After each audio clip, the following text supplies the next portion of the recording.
What's up, everybody? We made it.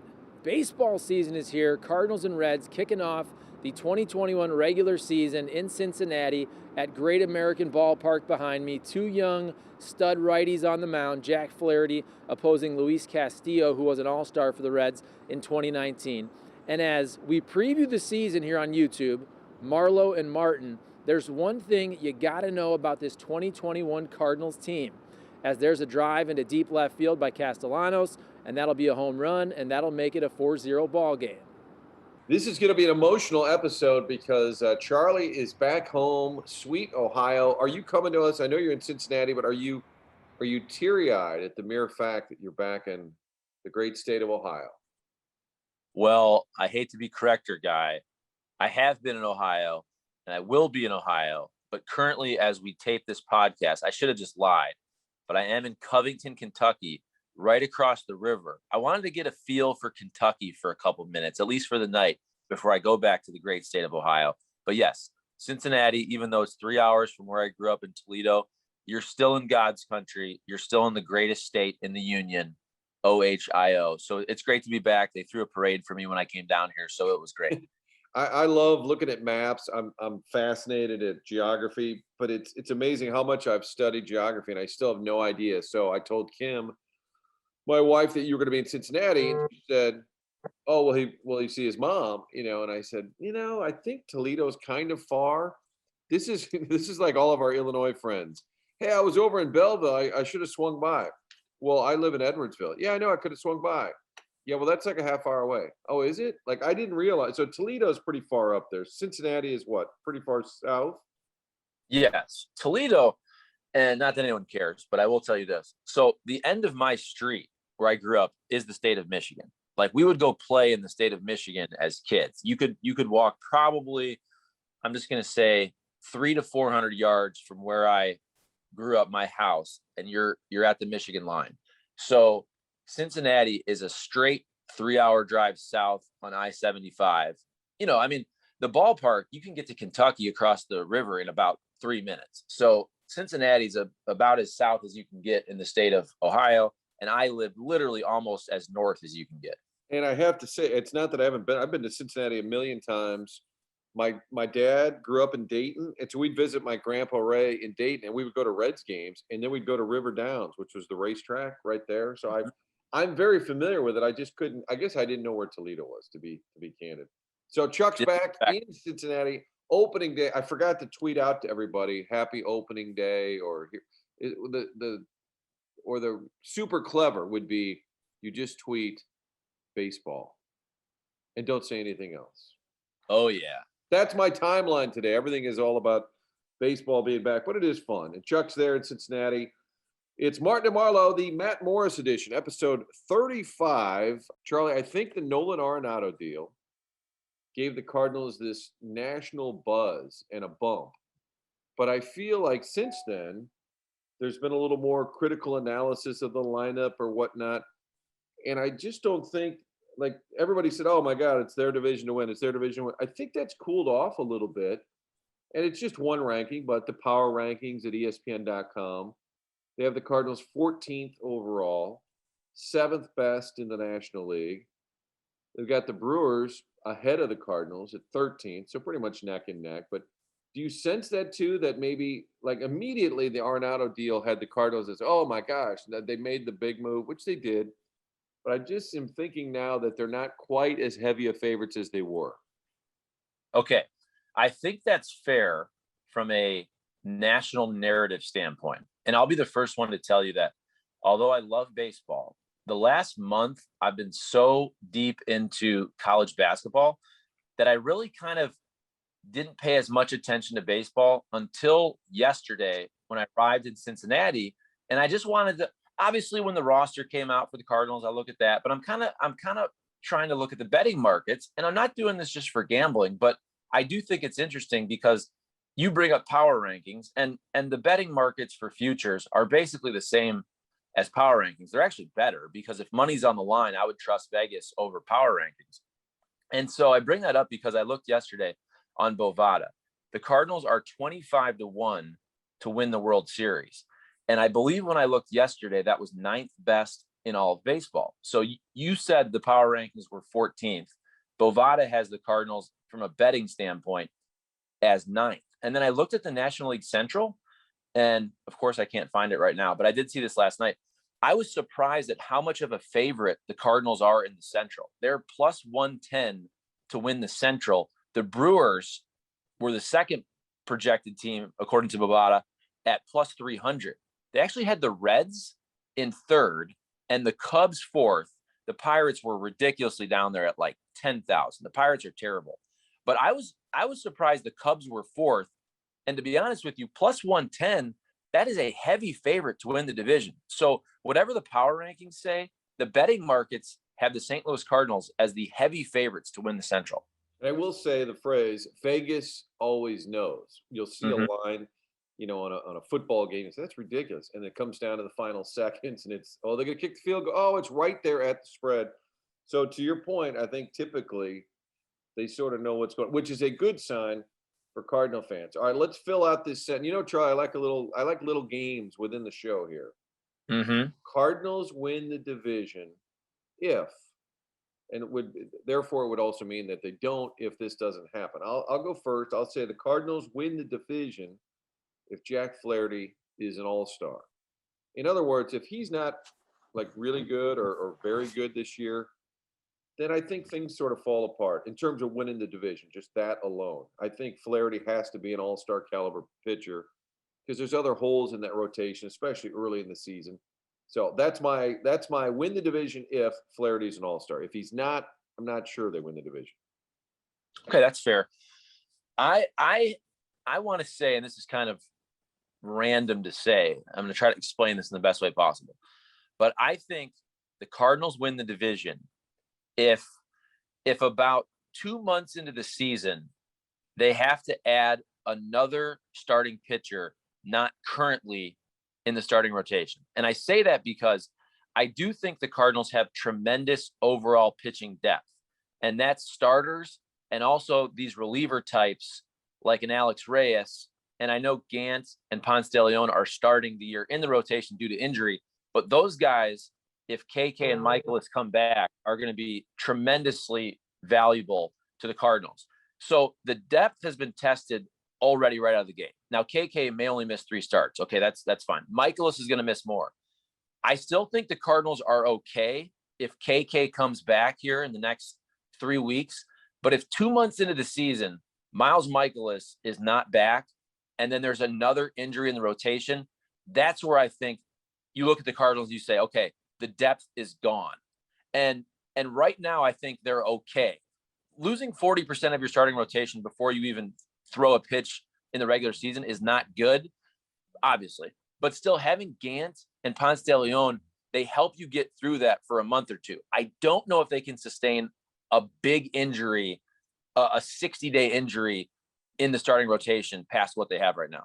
You know what? I didn't realize that Miles Michaelis was the opening day starter in 2019, just 2 years ago in Milwaukee, because he was coming off that huge 2018. We were looking this up, and I think that Jack Flaherty, he was in Milwaukee, he was on the team, but then he got sent down right away. I remember last year him saying like he hadn't experienced like a Cards opening day. Unless I'm getting this wrong, this will be his first like Busch Stadium true opening day experience. Last year, no fans, and in 19 rather, I think he got bounced from the roster right after they opened in Milwaukee. But Miles Michaelis 2 years ago was your opening day starter. All right, Cardinals are serious title contenders. We know all about the Padres and the Dodgers, the National League, even Braves and Mets get some really loaded teams. So the Cardinals are serious title contenders if, and I'm going to say if Dylan Carlson's a stud. So you have that third prong. You've got Goldschmidt and Arenado. Arenado had a quiet spring. I think he'll be pretty good. I think that's safe. But if Dylan Carlson, because that outfield is still really suspect, if he's a stud, then maybe that elevates you, because we've already talked about the pitching.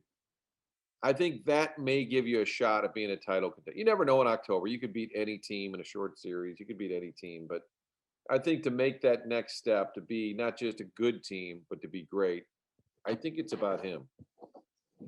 I like that. That's a good take. And by the way, as I'm looking at Bovada now to give you the exact numbers. Cardinals are tied for 9th best odds at 25-1 with the Oakland A's to win the World Series. In the National League, to win the pennant, they are 5th. So it's Dodgers, Padres, Mets, Braves, and then Cardinals, and then a significant drop to the 6th place team, which is the Reds. So Cardinals being about the 5th best team in the National League, I think that makes sense. I don't think they're elite, which now brings me back to your question. I think they're very good. Now, to get elite, to become elite, and maybe push a Dodgers and a Padres, I agree with you on Carlson. And I think whether you pick Carlson or maybe Tommy Edman or Paul DeJong, to me, it comes down to somebody or multiple people in the lineup lengthening that lineup. Because again, I talked about the rotation. Okay, there's some injuries right now. I think their bullpen is going to be stacked. To me, the offense is the wild card. You love Arenado, obviously. You love Goldie. You know what you're going to get from somebody like Yadier Molina at the age of 39 years old. To me, it's about Carlson, who you mentioned, and I think Carlson could be a stud. This year, obviously, he's going to be a stud moving forward. Would it surprise me if Dylan Carlson was hitting second on this team in the next month? It would not. I think he has that type of talent. So it's going to come down, in my opinion, to can you lengthen this lineup with guys like Dylan Carlson being really good, with Tommy Edman being 2019 Tommy Edman. Remember, Tommy Edman was like a 300 hitter, 400 on base, 500 slug guy his rookie year. I know it was only about 90 or so games.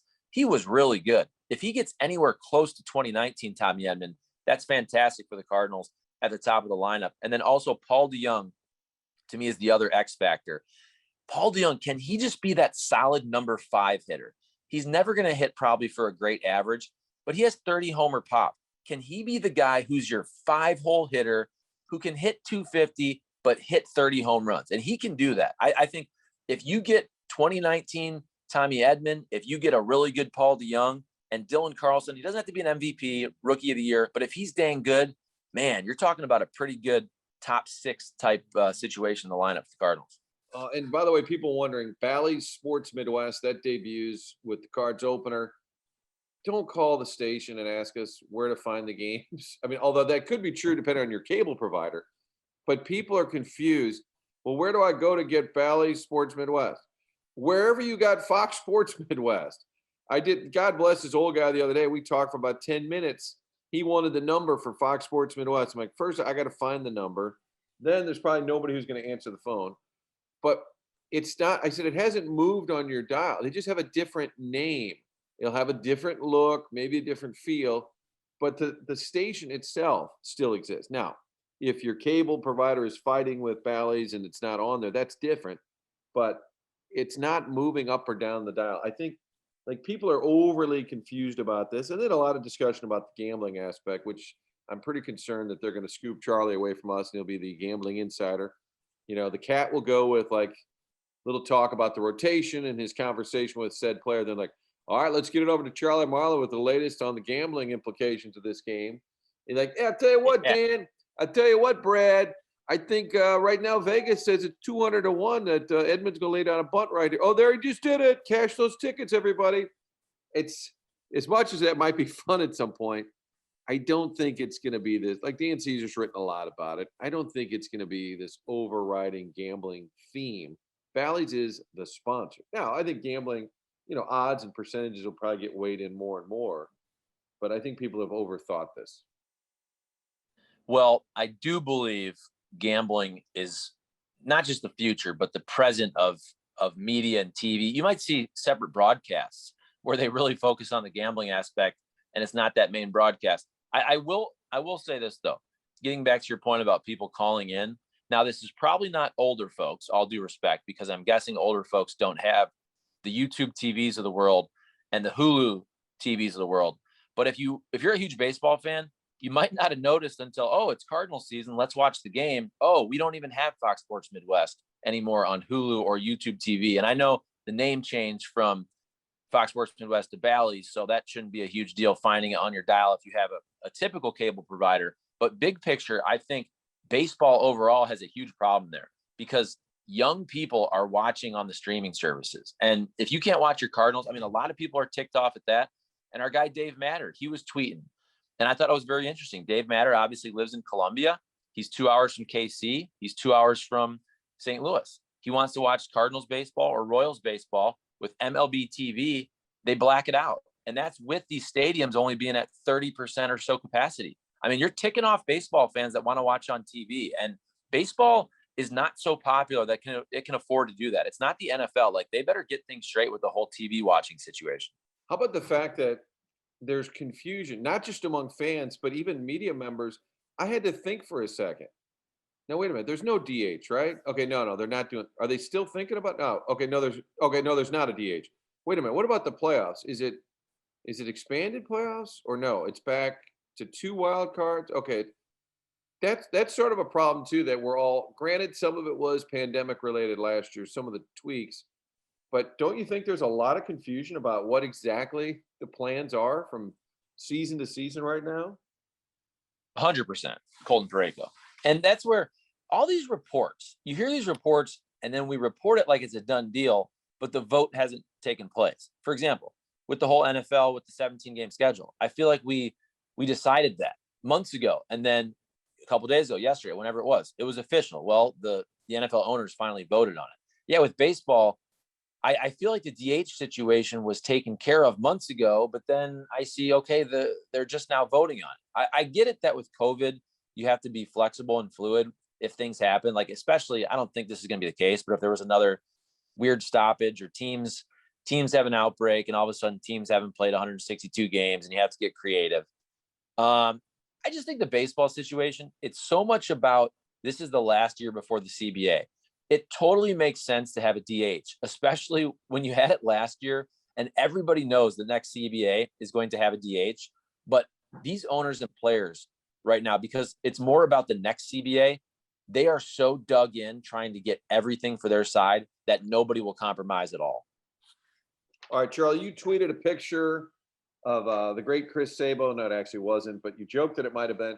How about this little game here? I'm gonna quiz you. These are players who either played for the Reds or the Cardinals, and a handful who actually played for both the Reds and the Cardinals. Career home runs. Okay, people like this stuff. Yeah. David Bell, current manager of the Reds, played for the Cardinals. Career home runs for David Bell. Man, I'm gonna say. I think this is tough. This is. I'm gonna tell you, it's more than you think.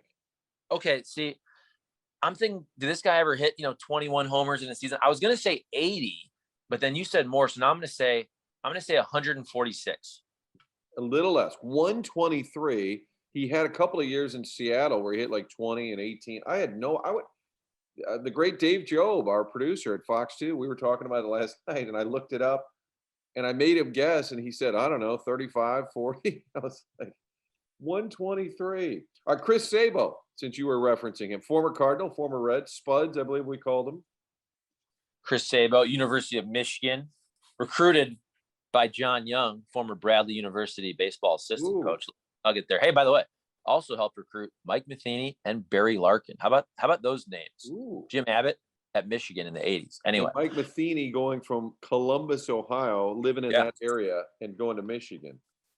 And Barry Larkin from Cincinnati, I believe. Okay, yeah. Those guys that leave especially, on the football side, Dan Dierdorf grew up in Canton and then went to Michigan. Not the Ohio State. All right, Chris Sabo, total home runs. Sorry, but I don't like putting out bad information. Barry Larkin, because I think he was also recruited to play football for Bo Schembechler. I don't believe he ended up playing, but yes, Cincinnati Moeller, which is the great high school here that Ken Griffey Jr. also went to. Barry Larkin is from Cincinnati. Okay, Chris Sabo. I'm not going to look this up because now I am on Baseball Reference, but I'm going to say it's also more than you think. I'm going to say Chris Sabo, I'm going to say he got to around, I'm going to say 149. A little less, 116. Chris Sabo. All right, Dave Parker, future guest on the Kilcoyne Conversation. You can find that on Spotify, iTunes, YouTube, scoopswithdannymac.com. Dave Parker going to be a guest. Grew up in Cincinnati, later played for the Reds, but a Pirates star. Overall numbers are sort of borderline MVP, or not MVP. He was an MVP, co-MVP. No, was he no? Willie Stargell was the co-MVP with Keith Hernandez, but was an MVP, 7-time All-Star, career home runs for the Cobra. Okay, I've been over on a lot of these. My first guess was going to be around 350. I'm going to say 332. Woo! 339. Ooh, 339. Had 2,700 hits, nearly 1,500 RBIs. Some pretty strong numbers there. The Cobra. Former batting coach for Tony La Russa, who will also be coming up on the Kilcoyne conversation. George Foster, former Red, Met, kind of in that similar area, slugging. Although I think of him as more of a home run guy than Dave Parker. Yet similar numbers. George Foster, he wasn't the trivia answer to there was like nobody that hit 50 homers forever until George Foster did it, and then all the steroids guys. I believe that's the case. So if he had a 50 in one season, I'm gonna go with 287. Ooh, 348. Wow. 348. When he signed with the Mets, the famous line, because LaGuardia is right there, he told the planes they would have to fly like in a different route to get to the airport because he's going to hit so many bombs. He was okay, but very good for the Reds. 348 career. All right, let's do this. Couple of Cardinal players that ended up with the Reds. Jim Edmonds. You forget that all of the Cardinals in the Walt era all ended up with the Reds for at least 1 year. Correct. I think exactly because I checked Jim Edmonds' page so often. I believe I'm going to even say I know this exactly that it's 393. That is correct. I was going to say it's one of those, it's right around 400, but not quite. I wondered if at this point we know exactly. Scott Rowland, 4 years with the Reds. Man, I didn't realize it was that long. Okay. Scott Rowland, I feel like was always around that solid 25. I know he hit some type homer seasons. I'm going to guess that he's right around 300. I'm going to say 314. Ooh, and you got the under 316. So and now that you've heard that, you'll probably remember it.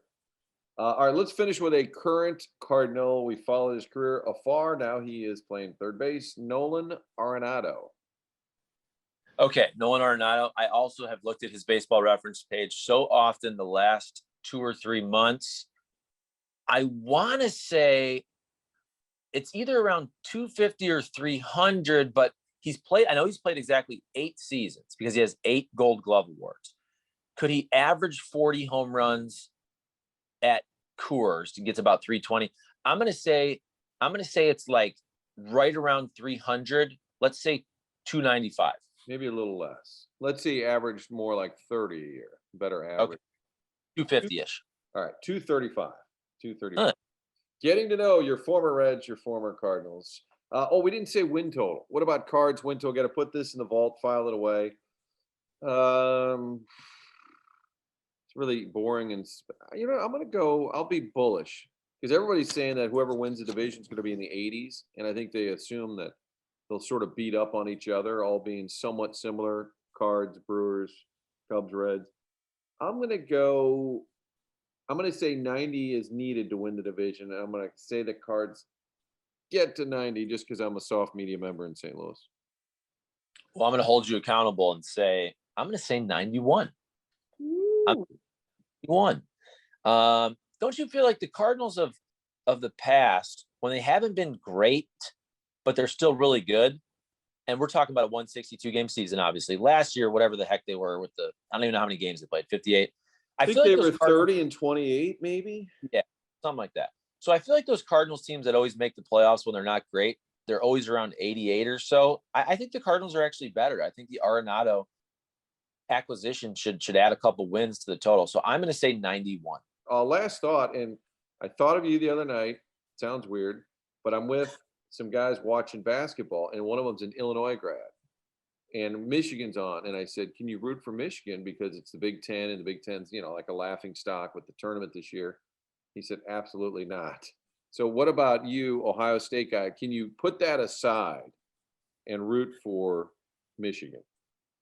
I 100% can, especially in basketball. My fervor for Ohio State basketball is not great. I do like Juwan Howard.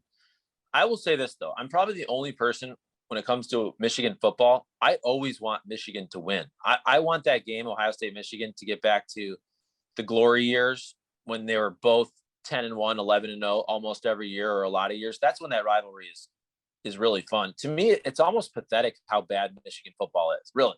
If you grew up, I'm 38 years old. My formative years of watching that game was John Cooper, where Ohio State was 11-0 every year, and they lost to 8-3 Michigan every year with Lloyd Carr, and it was unbelievable. If you look at the numbers now that Ohio State has won that game, something crazy like it's like 19 out of 20 or 18, whatever it is, going back to Jim Tressel. It's absurd how bad Michigan football is. I actually feel sorry for them to a certain point.